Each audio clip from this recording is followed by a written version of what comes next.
हिंदू नेता हैं जो अब तक रामलला के दर्शन नहीं कर गए। अभी तक देखिए, कई हमारे नेता हैं जो रामलला के दर्शन करने नहीं गए। ये क्यों नहीं गए और क्या वो लोग अब कुंभ की सिग्निफिकेंस को समझ पाएंगे?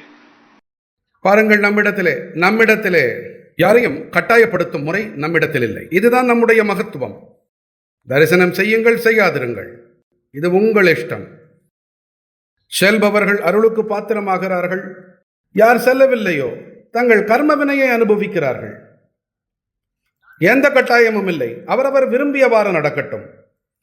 இந்த அளவுக்கு சுதந்திரத்தை உலகினிலே சனாதனத்தை தவிர வேறு எந்த மதமோ சமயமோ அளிப்பதில்லை என்று நான் கருதுகிறேன். मगर वो अब तक रामलला के दर्शन करने क्यों नहीं गए?